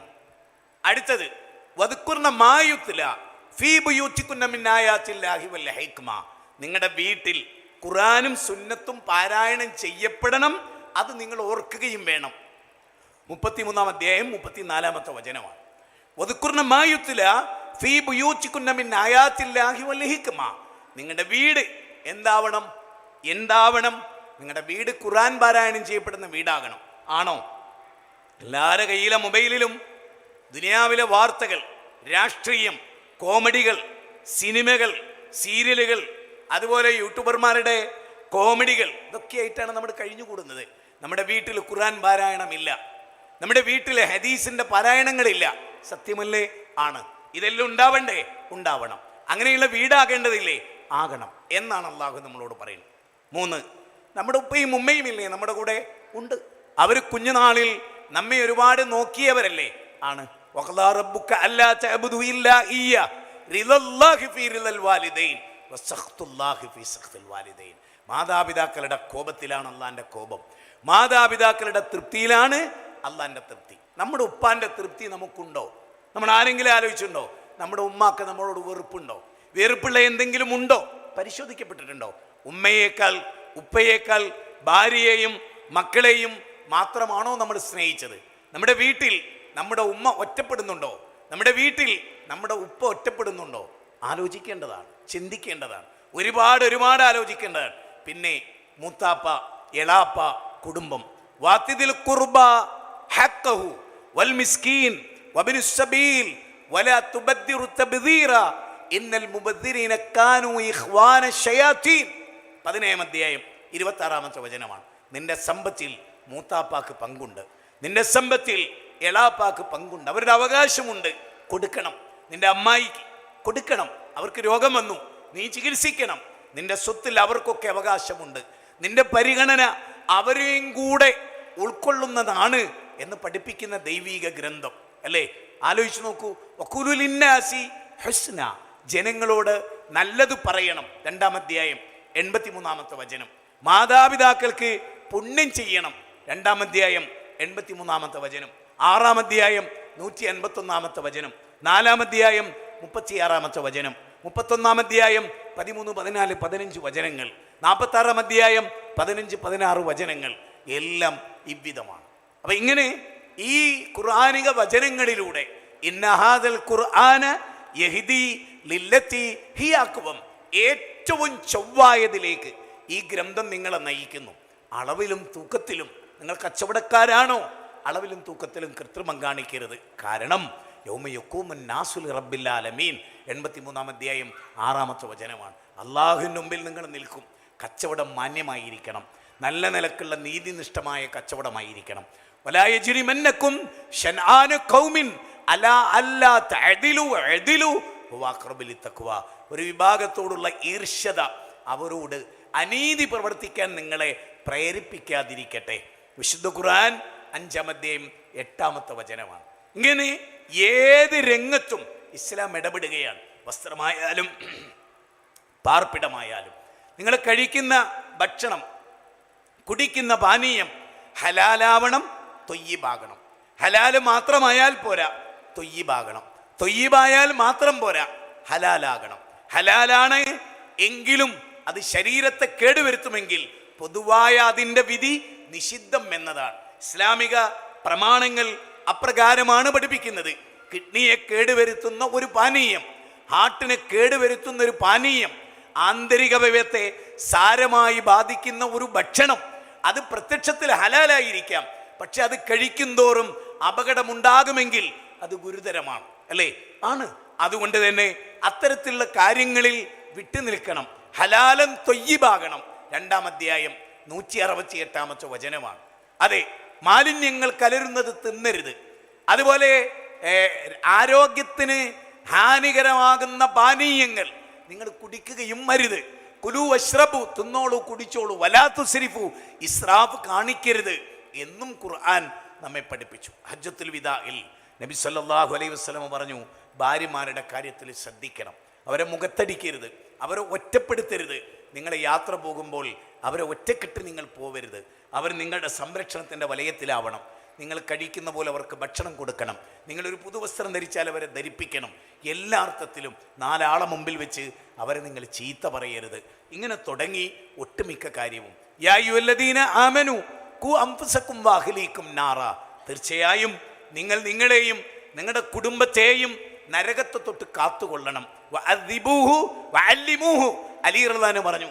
ഈ ആയത്ത് 66-ാം അധ്യായം 6-ാമത്തെ വചനമാണ്. കുടുംബത്തെ നരകത്തു നിന്ന് രക്ഷിക്കണം. യൗമ തുഖല്ലബു വുജൂഹും ഫിന്നാർ, നരകത്തിൽ മുഖം കുത്തി വീഴുന്നത് ശ്രദ്ധിക്കണം. യദൂഖുൽ അദാബ്, കഠിനമായ ശിക്ഷ നൽകപ്പെടും. ബദ്ദൽനാഹു ജുലൂദൻ ഗൈറഹാ ലിയദൂഖുൽ അദാബ്. 4-ാം അധ്യായം 56. നരകത്തിൽ തൊലി നൽകപ്പെടും, വീണ്ടും അത് ഉരിക്കപ്പെടും, വീണ്ടും നൽകപ്പെടും.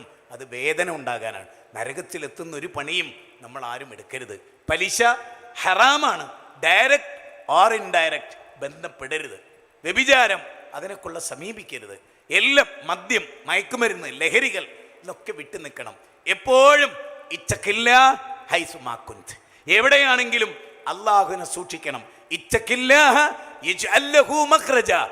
അല്ല പറയാൻ നിങ്ങൾ അള്ളാഹിനെ സൂക്ഷിച്ചാൽ അല്ല നിങ്ങൾക്ക് എളുപ്പത്തിൻ്റെ വഴി ഉണ്ടാക്കി തരും. അല്ല നിങ്ങൾക്ക് നിങ്ങൾ അറിയാത്ത മാർഗത്തിൽ ഇല്ല, ഞാൻ പലിശയുമായി ഒരു കാരണവശാലും ബന്ധപ്പെടില്ല എന്ന് തീരുമാനിച്ചാൽ യജ്അല്ലഹു മഖ്റജ. 65-ാം അധ്യായം 1, 2, 3 വചനങ്ങളാണ്. അല്ല നിങ്ങൾക്ക് തുറവി ഉണ്ടാക്കി തരും, എക്സിറ്റ് ഉണ്ടാക്കി തരും. അതുകൊണ്ട് നിങ്ങൾ ഫഅലല്ലാഹ് യതവക്കലുൽ മുഅ്മിനൂൻ, മുഅ്മിനുകളാണോ നിങ്ങൾ അല്ലാഹുവിൽ തവക്കുൽ ചെയ്യണം. അല്ലാഹുവിൽ ബരമേൽപ്പിച്ചുകൊണ്ട് അള്ളാഹുവിനെ സൂക്ഷിച്ചുകൊണ്ട് നരകത്തെ ഓർത്തുകൊണ്ട് സ്വർഗത്തെ പ്രതീക്ഷിച്ചുകൊണ്ട് ജീവിക്കുക എന്നുള്ളതാണ് ജീവിതത്തിൻ്റെ കാതലായ വശം. ഒന്നുകൂടി, അതായത് ഏകദൈവ വിശ്വാസം ഉണ്ടാകണം, ശിർക്കിൻ്റെ അംശങ്ങൾ ഉണ്ടാകരുത്, പ്രവാചകനെ അനുസരിക്കണം, ധിക്കാരികളാകരുത്, കുഫറുണ്ടാകരുത്, നിഫാഖുണ്ടാകരുത്, കാപട്യമുണ്ടാകരുത് എന്നർത്ഥം. മറിച്ച് സുന്നത്തുണ്ടാകണം, സൂക്ഷ്മതയുണ്ടാകണം, ഇഖ്ലാസ് ഉണ്ടാകണം, മുത്മയിന്നത്തായ ഖൽബുണ്ടാകണം. എങ്കിൽ യാ അയ്യത്തുൻ നഫ്സുൽ മുത്മയിന്ന ഇർജിഇ ഇലാ റബ്ബികി റാദിയതൻ മർദിയ ഫദ്ഖുലി ഫീ ഇബാദി വദ്ഖുലി ജന്നതി. സമാധാനമടഞ്ഞ ആത്മാവിൻ്റെ ഉടമകളെ, ശാന്തിയോടെ. എന്നിട്ട് സൂറത്ത് റഅദിൽ അല്ലാഹ് പറയാണ്, ബാപ്പ, ഉമ്മ, ഭാര്യ, മക്കള് അവരെല്ലാം ഇങ്ങനെ കൈപിടിച്ച് സ്വർഗത്തിലേക്ക് ആനയിക്കപ്പെടുമെന്നാണ്. അപ്പൊ കുടുംബസമേതം സ്വർഗത്തിൽ പോകണമെങ്കിൽ ഒന്ന് വീണ്ടും ഞാൻ അരക്കെട്ടുറപ്പിക്കുന്നു, ഇന്നമാ കാന ഖൗലൽ മുഅ്മിനീൻ ഇദാ ദുഉ ഇലല്ലാഹി വറസൂലിഹി ലിയഹ്കുമ ബൈനഹും അൻ യഖൂലു സമഇനാ വഅതഅനാ. ഒരു സത്യവിശ്വാസി അല്ലാഹും റസൂലും പറഞ്ഞാൽ അതപ്പടി അനുസരിക്കുന്നവരാണ്. അവരൊരിക്കലും ധിക്കാരം കാണിക്കുകയില്ല. വമാ കാന ലിമുഅ്മിനിൻ വലാ മുഅ്മിനത്തിൻ ഇദാ ഖലല്ലാഹു വറസൂലുഹു അംറ അൻ യകൂന ലഹുമുൽ ഖൈറതു മിൻ അംരി വമൻ യഹ്സില്ലാഹ വറസൂലുഹു ഫഖദ് ളല്ല ളലാലം മുബീന. 33-ാം അധ്യായം 36-ാമത്തെ വചനമാണ്. അവിടെ പറയുന്നത്, ഒരു സത്യവിശ്വാസിനിക്കും ഒരു സത്യവിശ്വാസിക്കും പാടില്ല തന്നിഷ്ടത്തെ പിൻപറ്റാൻ. അല്ലാഹും റസൂലും വിധിച്ചാൽ ആ വിധിക്ക് കീയൊതുങ്ങേണ്ടവരാണ് വിശ്വാസികൾ. ഫലാ വറബ്ബിക് ലാ യുക്മിനൂൻ ഹത്താ യുഹക്കിമുക ഫീമാ ശജറ ബൈനഹും ثم لا يجدوا في أنفسهم حرجا مما قضيت ويسلموا تسليما. 4-ാം അധ്യായം 65-ാമത്തെ വചനമാണ്. ഫലാ വറബ്ബിക്, നിന്റെ നാഥനെ തന്നെയാണ് സത്യം, നിങ്ങൾ ഒരിക്കലും സത്യവിശ്വാസിയാവുകയില്ല. അള്ളാഹുവിൻ്റെ റസൂൽ നിങ്ങൾക്കിടയിൽ വിധിച്ചിട്ട് മനസ്സുകൊണ്ട് പൂർണ്ണമായി അതിന് കീയൊതുങ്ങിയാലല്ലാതെ നിങ്ങൾ വിശ്വാസിയാവുകയില്ല. പ്രവാചക തിരുമേനി പറഞ്ഞു, കുല്ലു ഉമ്മത്തി യദ്ഖുലൂനൽ ജന്ന ഇല്ലാ മൻ നബാ. ഖീല വമൻ നബാ യാ റസൂലല്ലാഹ് വമൻ നതാഅനി ദഖലൽ ജന്ന വമൻ നസാനി ഫഖദ് അബാ. എൻ്റെ ഉമ്മത്തിൽപ്പെട്ട എല്ലാവരും സ്വർഗത്ത് പോകും, വിസമ്മതിച്ചവരൊഴികെ. നബിയെ, ആരാണ് ആ വിസമ്മതിച്ചവർ? എന്നെ അനുസരിച്ചവർ സ്വർഗത്തിൽ, എന്നോട് അനുസരണക്കേട് കാണിച്ചവൻ അവനാണ് വിസമ്മതിച്ചവൻ.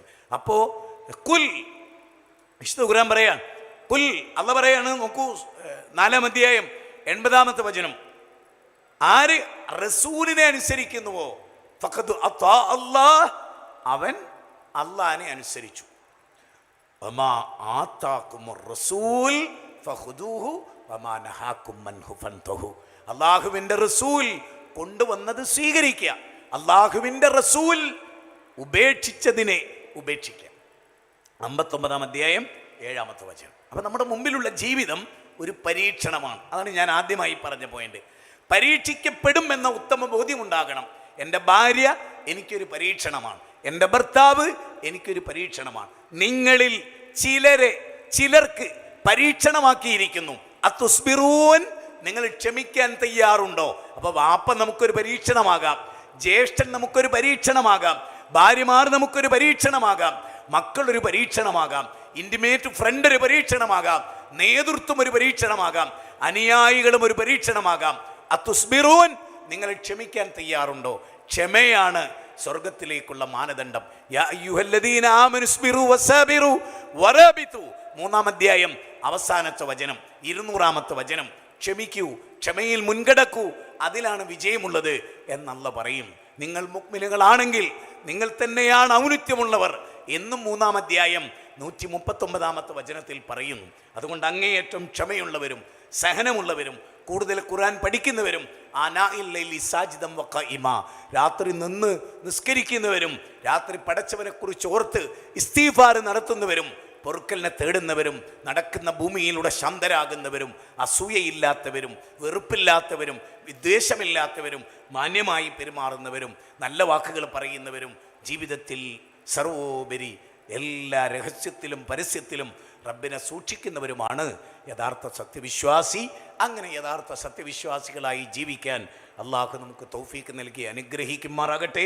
എല്ലാവിധ തിന്മകളിൽ നിന്നും അള്ളാഹു നമ്മെ കാത്തുരക്ഷിക്കട്ടെ. നാളെ മഹ്ശറയിൽ എരിപൊരു കൊള്ളുന്ന വെയിലത്ത് അർശിൻ്റെ തണം നൽകി അള്ളാഹു നമ്മെ അനുഗ്രഹിക്കുമാറാകട്ടെ. അല്ലാഹു മഗ്ഫിർ ലിൽ മുഅ്മിനീന വൽ മുഅ്മിനാത്ത് വൽ മുസ്ലിമീന വൽ മുസ്ലിമാത്ത് വൽ അഹ്യാഇ മിൻഹും വൽ അംവാത്ത്. ربنا هب لنا من ازواجنا وذرياتنا قرة اعين واجعلنا للمتقين اماما. ربنا لا تزغ قلوبنا بعد إذ هديتنا وهب لنا من لدنك رحمة إنك أنت الوهاب. ربنا آتنا في الدنيا حسنة وفي الآخرة حسنة وقنا عذاب النار. وصلى الله وسلم على نبينا محمد وآله وصحبه أجمعين والحمد لله رب العالمين. السلام عليكم ورحمة الله وبركاته.